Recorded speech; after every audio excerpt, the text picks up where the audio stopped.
네, 안녕하세요. 오늘은 12월 15일 월요일입니다. 네. 다들 이제 뭐 오라클이나 뭐 브로드컴이 하락을 하면서 최근에 미국 주식이 좀 큰일 난 거 아닌가 이런 생각을 왠지 하고 있을 것 같다라는 생각이 들어서 오늘도 좀 생각을 하다가 좀 재밌는 주제를 한번 같이 생각해 보려고 갖고 왔습니다. 그래서 오늘의 제목은 미국이라는 시스템을 사는 이유라고 좀 크게 잡아봤습니다. 앞으로도 제가 개별 주식이 유튜브에서 할 공부들이 개별 주식이나 뭐 기업에 대한 분석도 물론 있겠지만 우리가 역사적으로 어떻게 흘러왔는지 역사가 그리고 주식 미국 주식을 주로 많이 투자를 하다 보니까 이 미국이라는 국가, 그리고 세상을 보는 관점에 있어서 우리가 어떻게 세상을 봐야지 앞으로도 좀 투자를 지속적으로 이어나갈 수 있을지 그런 부분에 대해서 좀 공부를 많이 하려고 합니다. 거시적인 시선을 좀 길러야지 우리가 큰 일이 좀 닥쳤을 때도 대비를 할 수 있을 거라고 좀 생각하기 때문인데요. 그럼 오늘의 주제인 미국이라는 시스템을 사는 이유에 대해서 한번 얘기를 나눠보도록 할게요.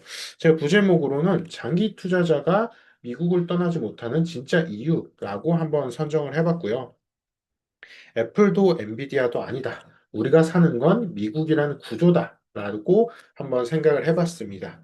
그래서 결국엔 이런 미국이라는 시스템이나 구조가 우리가 보통 뭐 이거에 대해서 정의를 내리시는 분들이 다 다르긴 할 텐데 왜냐하면 아무래도 시스템이나 구조라는 단어 자체가 굉장히 거대하고 추상적이기 때문이죠. 그래서 이거에 대해서 한번 생각하는 기회를 가지는 시간을 갖도록 하겠습니다. 그래서 질문부터 한번 다시 해보는 거예요. 네, 오늘도 주석으로 함께 시작을 해볼게요.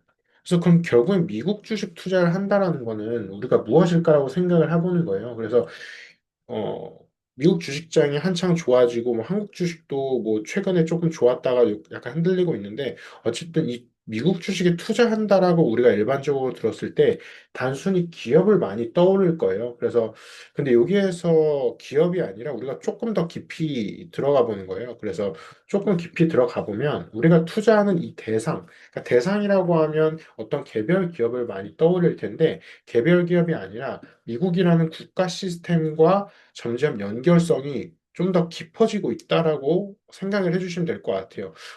그러면 도대체 미국이란 국가 시스템은 무엇이냐라고 딱 생각을 했을 때, 어, 뭐 트럼프를 생각하시는 분들도 계실 거고 아니면은 트럼프 이전의 정권을 생각하시는 분들도 계실 거예요. 그러니까 그런 것처럼 단순히 이제 미국 주식에 투자한다는 것은 우리가 기업 하나만 바라보는 게 아니라 S&P 500 전체가 될 수도 있고 그리고 트럼프가 지금 어떻게 보면 주도적으로 이끌고 있는 미국이라는 국가 자체가 될 수도 있는 거죠. 그래서 엔비디아나 뭐 애플 이런 개별 기업들의 실적 같은 경우에는 결과물에 좀 더 가깝고 진짜 대상에 해당하는 거는 그 기업들을 계속 만들어내는 구조다라고 볼 수가 있습니다. 그래서 우리가 개별 기업 하나만 보는 게 아니라 이 구조 전체를 좀 바라볼 수 있으면은 앞으로 투자를 이어나가는 데 있어서도 그리고 좀 어려운 상황에 닥쳤을 때도 그거에 대해서 좀 주도적으로 그리고 좀 긍정적으로 대응을 잘 할 수 있지 않을까라고 생각을 하고 있습니다. 자, 그리고 미국 주식 시장은 금융 상품이 아니다라고 또 이제 생각을 해볼 수 있는데요. 바로 금융 인프라가 있기 때문입니다. 그래서 미국 주식 시장은 단순한 어떤 거래소의 형태가 아닌 거죠. 그래서 그 자체가 국가의 설계 철학이 구현된 하나의 금융 인프라인 거죠. 그래서 우리가 미국을 생각하면은 흔히 자본주의 국가 되게 많이 떠올리잖아요. 그러니까 그것과도 연결이 되는 구조입니다. 그래서 미국의 또 기업의 특징을 생각을 해보면 미국의 기업들은 실패해도 시장은 유지되고 그리고 기술 패러다임은 바뀌어도 자본은 이동하며 정치가 흔들려도 제도는 계속해서 작동을 합니다. 그러니까 이런 것들은 모두 우연이 아니라 그냥 우연으로 계속 이어지는 게 아니라 수십 년 동안 의도된 만들어진 구조라는 거죠. 그래서 기술이 없어도 되고 기업이 없어도 되고 기술이 조금 바뀌어도 되고 그리고 정치가 흔들려도 미국이라는 어떻게 보면 이 금융 인프라는 계속해서 유지가 잘 되는 거죠. 자, 그러면 미국은 처음부터 실험 국가였나? 그거에 대해서 한번 생각을 해보면, 그럼 이 실험 국가로서 이런 금융 강대국이 될 수 있었던 이유에 대해서 한번 생각을 해볼게요. 그럼 거기에서 미국은 실패를 잘 흡수하는 문화가 있습니다. 그래서 미국은 처음부터 어떻게 보면은 자본주의를 실험하기 위해서 설계된 국가에 가까워요. 그래서 우리가 자본주의를 떠올리면 물론 한국도 자본주의긴 하겠지만, 당연히 자본주의가 지금 아닌 국가는 거의 없을 거예요. 근데 자본주의의 대표가 되는 국가는 미국이죠. 그래서 그거에 대해서 어떻게 설계를 했나 생각을 해보면 하버드와 MIT, 스탠퍼드와 같은 세계적인 대학들이 먼저 인재 배출을 했고 월가에서는 자본을 재배치했습니다. 그리고 연방 정부에서는 충돌을 제도 안에서 묶는 역할을 해줬어요. 그래서 여기에서 우리가 생각해 볼 수 있는 게 바로 금리죠. 그래서 연방정부 뭐 페드에서 그 금리를 막 조정하기 시작하면은 전 세계적으로 이런 충돌이 막 일어나기 시작해요. 그렇기 때문에 연방정부 안에서 제도 안에서 이거를 금융시장을 잘 묶어주는 역할을 해주는 거죠.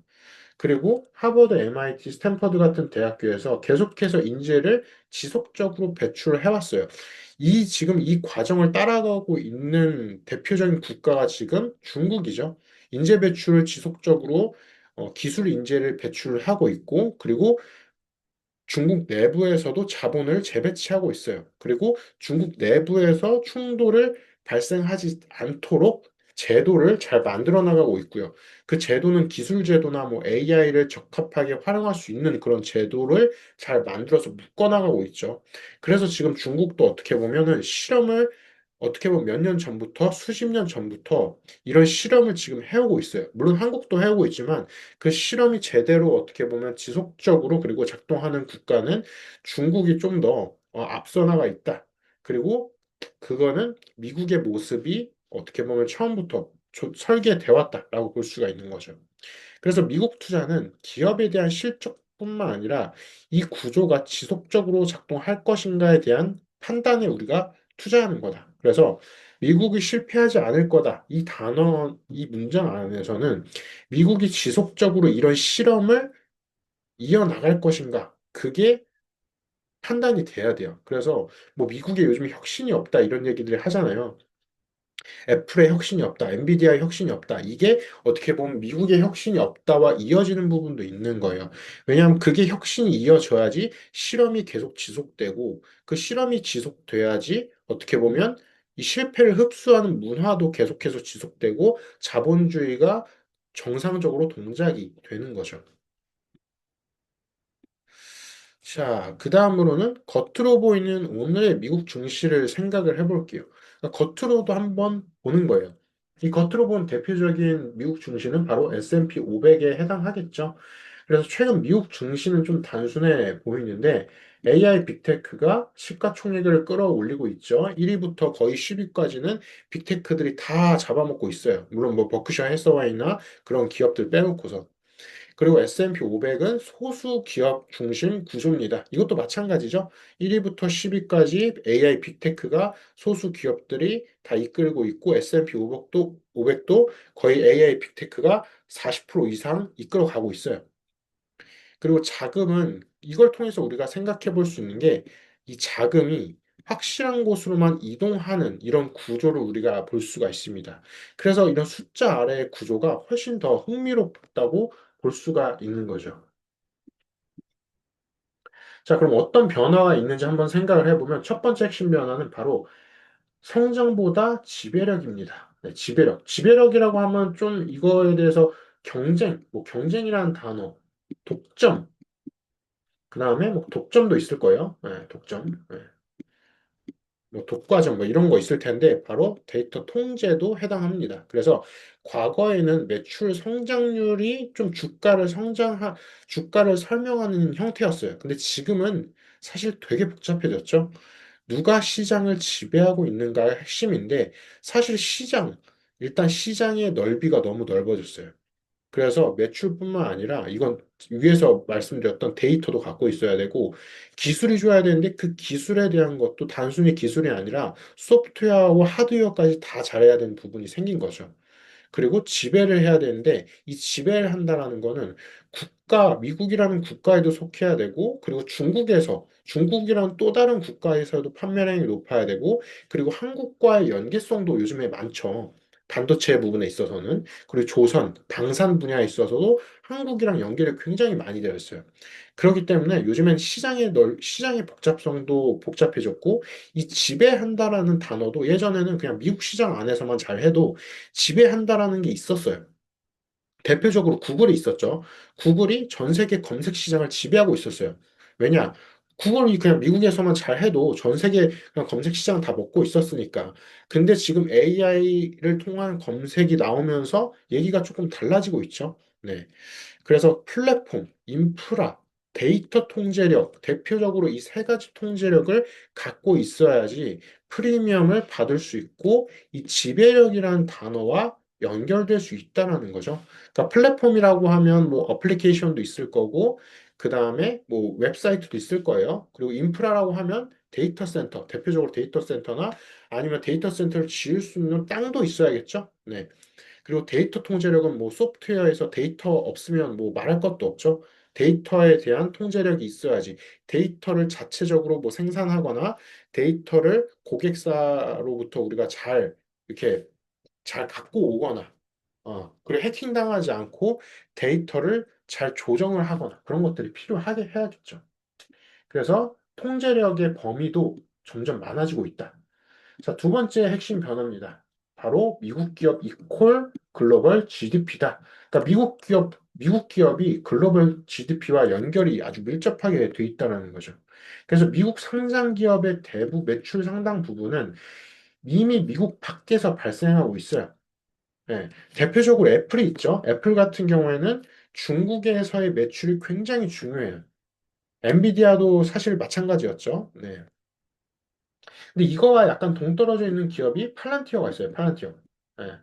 팔란티어는 오로지 중국을 신경 쓰지 않겠다라고 했어요. 예, 팔란티어는. 팔란티어가 그런 부분에 있어서는 어떻게 보면 이걸 용감하다고 생각을 해야 될지 아니면 이게 정상적으로 앞으로도 중국을 배제하고 갈지는 우리가 지켜봐야 될 것 같습니다. 그래서 미국 주식은 글로벌 GDP에 대한 간접 투자가 될 수 있다라는 거. 그래서 우리가 미국 기업에 투자를 한다라는 거는 단순히 미국 단독 기업 하나에만 투자를 하는 게 아니라 글로벌 GDP의 성장률에도 우리가 투자를 한다라고 볼 수 있습니다. 그래서 미국 증시는 그러니까 미국 상황만으로 더 이상 설명되지 않는다라고 볼 수가 있는 거죠. 중국이나 한국에도 영향을 받는다. 세 번째 핵심 변화입니다. 위기 때 증명되는 바로 신뢰입니다. 제일 중요한 거죠, 신뢰. 제도적인 신뢰가 미국엔 있는 거예요. 미국 주식시장에는. 금리가 급등하거나 지정학적 리스크가 있거나 또는 정치 혼란 속에서도 글로벌 자본은 결국 다시 돌아옵니다. 그러니까 아무리 미국 뭐 S&P 500이 떨어져도 결국엔 다시 회복되리라는 그런 신뢰가 존재하는 거죠. 사람들한테 이게 한번 증명이 오랫동안 지금 되어오고 있는 거예요. 대표적으로 뭐 미국 국채나 달러, 미국 주식이 있죠. 그래서 이거는 미국이 잘해서 라기도 물론 있겠지만 당연히 미국이 잘해서도 있어요. 근데 대안이 없는 것도 있습니다. 네. 지금 우리가 생각해 봤을 때 미국 주식에 완벽한 신뢰를 받는 대안이 과연 있을까요?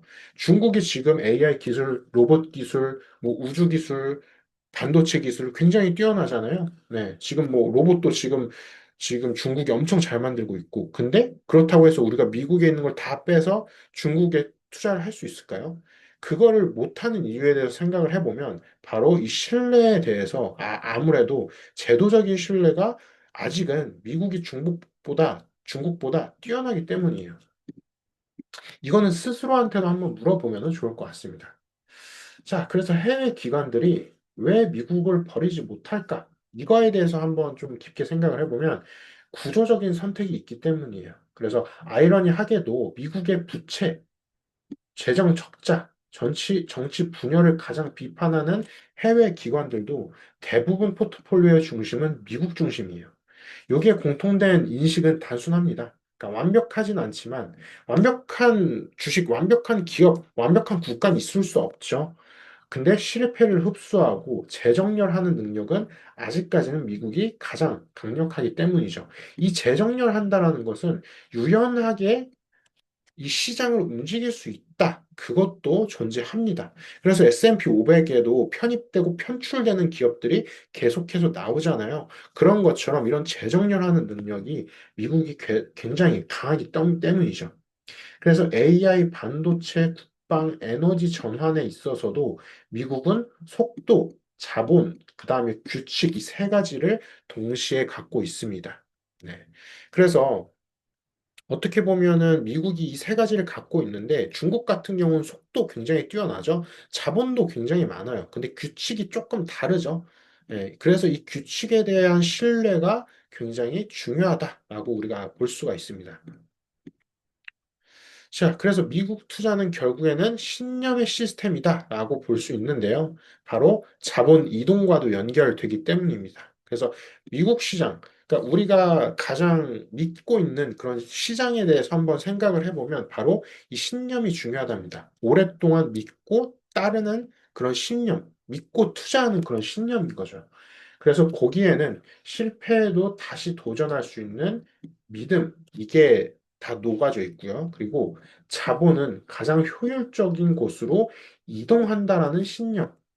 그러니까 우리가 S&P 500에 투자, 워렌 버핏이 그런 얘기 했잖아요. 나는 죽기 전에 S&P 500에 90% 이상의 자본을 투자하겠다. 그 믿음이 있는 이유도 자본이 저절로 어떻게 보면 미국 시장의 자본은 앞으로도 계속해서 효율적으로 자동으로 이동할 거라는 신념이 있기 때문이에요. 그리고 개인의 혁신이 시스템을 바꿀 수 있다라는 사고방식. 예.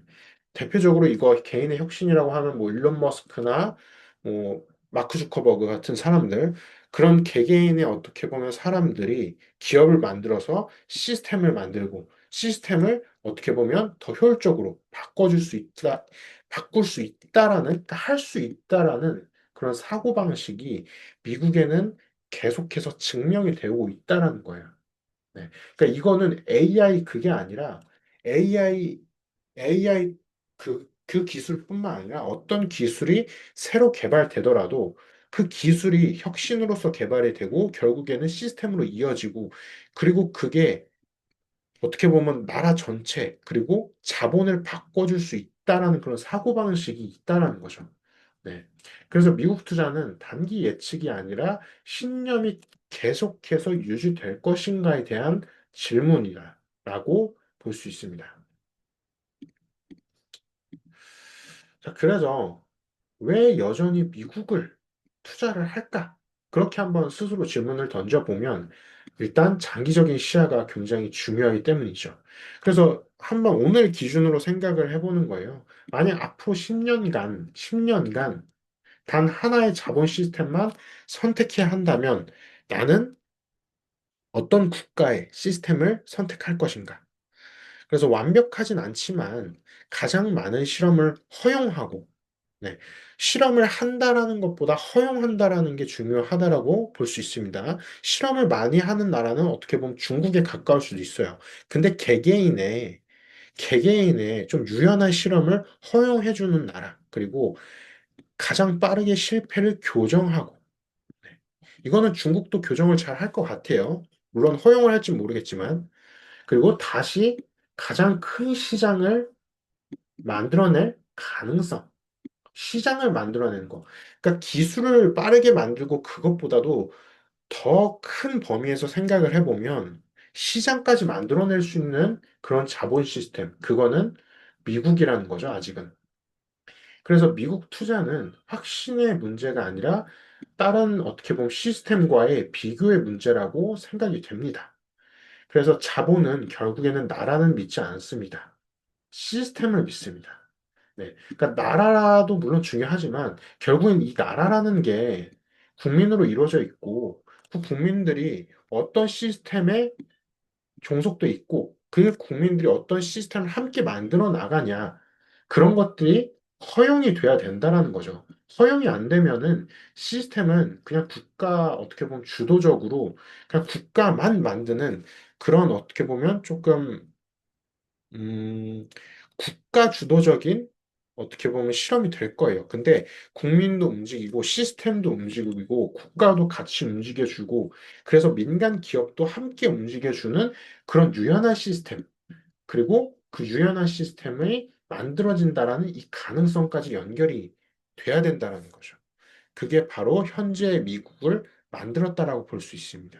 그래서 제가 S&P 500의 차트를 전체 지금 이게 한 10년 정도의 차트를 이렇게 갖고 왔는데 지금 이렇게 우상향하고 있죠. 자, 이 우상향하고 있다라는 걸 보면서 우리가 생각할 수 있는 거는 이 시스템이 어떻게 보면 10년 전부터도 지금까지 이어져 오고 있다라고 우리가 자본을 확인할 수 있습니다. 물론 10년 이전에도 이렇게 우상향을 했을 거예요. 근데 지금도 이렇게 하고 있다라는 거. 그래서 앞으로도 우리가 차트를 통해서 투자를 하기보다도 차트를 통해서 우리가 미국이라는 자본 시스템이 지속적으로 이 실패를 허용하고 그리고 실패를 교정하고 그리고 새로운 시장 그리고 더 큰 시장을 만들어내고 있는지를 S&P 500의 이런 차트를 통해서 차트의 움직임을 통해서 확인을 해나가시면 이 자본 시스템을 우리가 선택하는 데 있어서 좋은 기준이 될 것 같습니다. 자, 그래서 오늘은 어떻게 보면 되게 거대한 얘기에 대해서 미국이라는 시스템을 사야 하는 이유, 그리고 우리가 샀던 이유에 대해서 한번 함께 살펴봤습니다. 그래서 오늘은 여기까지 함께 얘기를 나눠봤고요. 여기까지 미니 버핏 랩이었습니다. 오늘도 함께 공부할 수 있어서 감사합니다.